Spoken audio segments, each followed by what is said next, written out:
चर्चा करण्यासाठी आपण जाणार आहोत। गेस्ट सेंटरला सुरेश धस आपल्या सोबत आहेत, त्यांच्याशी आपण चर्चा करूया। सुरेशजी, स्वागत तुमचं।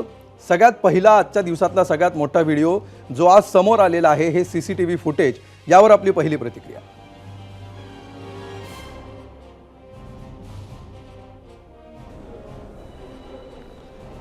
मी हे अगोदरपासून सांगत होतो की हे लोक क्लिअर कट आका जे आहे वाल्मिक कराड यांच्याच नेतृत्वाखाली हे सगळं चालत होतं। आणि ह्या तर 29 नोव्हेंबरचा आत्ता तुम्ही दाखवला, त्या दिवशी ते शिंदे म्हणून अवधा कंपनीचे जे अधिकारी होते त्याला उचलून नेलं, पाथर्डीपर्यंत मारत मारत नेलं आणि पुन्हा माघारी आणलं होतं। पण त्यांनी गुन्हा दाखल केला होता त्यावेळेस। तो गुन्हा कुठे दाखल करायचा याच्यावर वाद चालू होता आणि मी जे बोलत होतो ते सत्य समोर आलं असं मला म्हणायचं या ठिकाणी। सुरेशजी, दुसरा महत्त्वाचा मुद्दा असा की आज सकाळी तुम्ही एक पत्रकार परिषद घेतली आणि याच्यावर महादेव मुंडे प्रकरणामध्ये तुम्ही काही मुद्दे समोर आणलेले आहेत, याविषयी आम्हाला सांगा।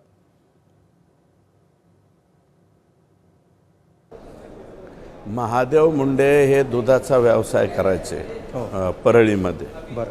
आणि छोटी मोठी दूध धंदा ते आणून काय लोकांना दुधाचा वाटपाचा कार्यक्रम करायचे। नरेंद्र मोदी साहेबांची जी सभा झाली, ते जे ग्राउंड आहे माननीय हे आकांचन यांचं घर आहे आणि धनंजय मुंडे साहेबांचा बंगला, ते कॉलेज, त्याच्या समोरचं जे ग्राउंड आहे त्या ग्राउंडवरती 5-6 जणांनी त्याला मारलं म्हणजे जीवच मारून टाकला।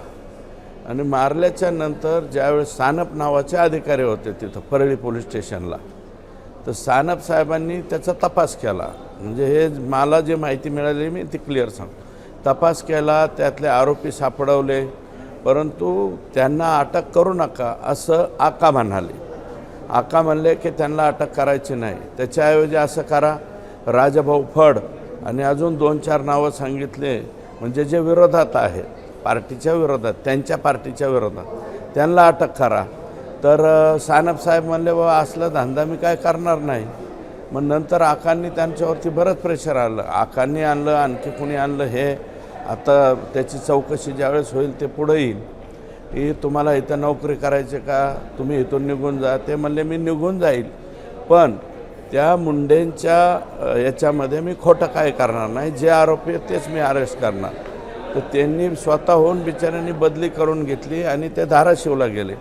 आत्ता धाराशिवला नोकरी करताय, तुमचा रिपोर्टर तिथं पाठवा, ते सांगतील सगळं किस्सा। मग ती घटना कधी घडली? ऑक्टोबर महिन्यामध्ये, 23 ऑक्टोबर 2023ला। अद्यापपर्यंत ते जे आरोपी आहेत, सगळे आरोपी हे आकाचे जे चिरंजीव आहेत सुनील कराड याच्या अवतीभोवती फिरणारे हे लोक आहेत, रोज त्यांच्याबरोबर असणारे लोक आहेत। अजूनही ते अटक नाही आणि चुकीच्या लोकांना अटक करा अशा प्रकारचा आदेश आकांनी दिला होता। हे या तपासणीमध्ये पुढे येईल।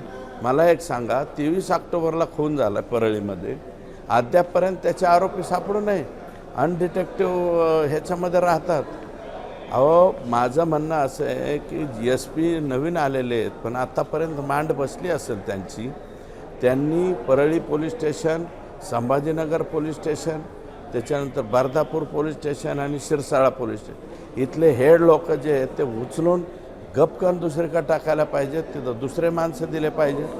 कुठंतरी लोकांच्या मनावरचं दर्पण बाजूला निघाल, लोक जे काही त्यांच्या बाबतीत घडलेलं आहे ते पुढे। अहो, खून झाला ना, खून मर्डर झाला ना ह्या मुंडेचा। एक मिनिट, हे माझा मोबाईल कुठं आहे रे? दत्तात्रय मुंडे का त्याच्या वडिलाचं नाव दत्तात्रय मला वाटतं। हॅलो, इथं खून झालेल्या लोकांचे महादेव दत्तात्रय मुंडेचे आरोपी अद्यापर्यंत सापडू नये। हो, हे कोणता धंदा चालला आहे? हे काय चाललं आहे हे परळीमध्ये?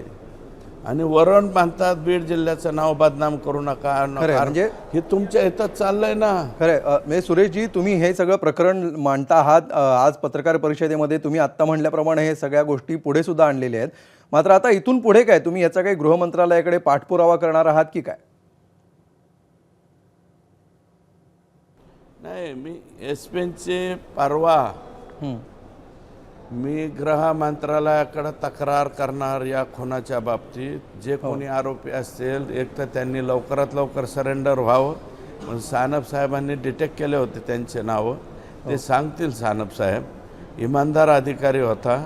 त्यांनी बिचाऱ्यांनी म्हणला की बाबा, ते म्हणले इथं राहू नको. ते म्हणलं माझं मी हो.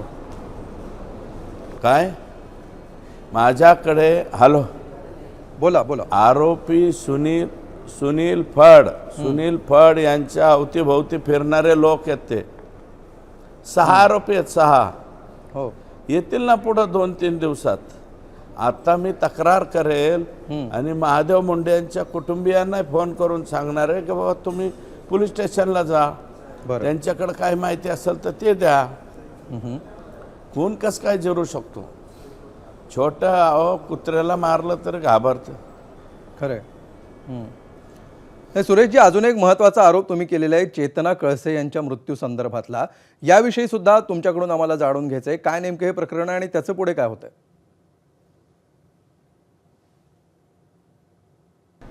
चेतना कळसे या मुलीचा जळून मृत्यू झाला. हो. जळली का जाळली याची चौकशी करावी. परळीमध्ये जाऊन जरा तुमचं बूमवाले माणसं पाठवा, सांगतील सगळं लोक.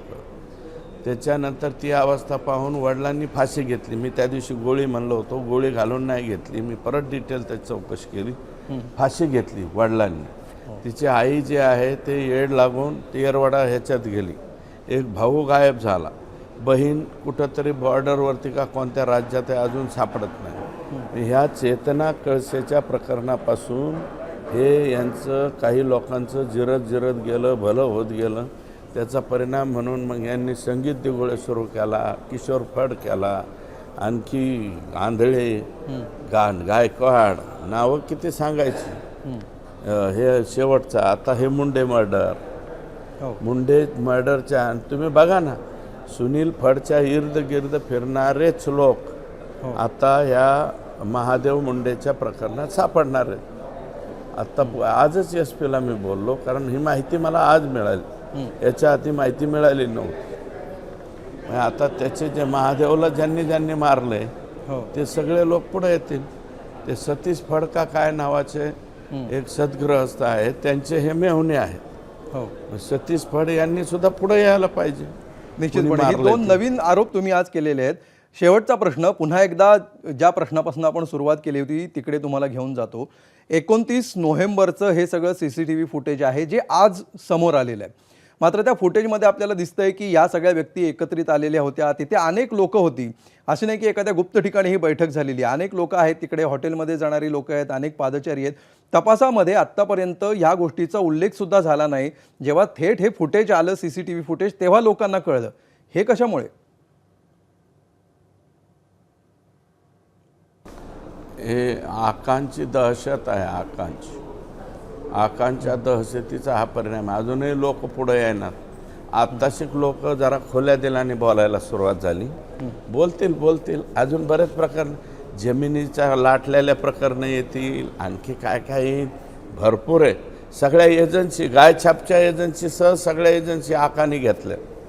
या जेवढे मारवाडी समाजाचे लोक आहेत, त्याच्यानंतर लिंगायत समाजाचे लोक आहेत, आणखी कोणत्या वेगवेगळ्या समाजाचे लोक आहेत, सगळ्याच्या एजन्सी काढून घेतल्या आकांनी आणि स्वतःकडं ठेवून घेतलेले आहेत.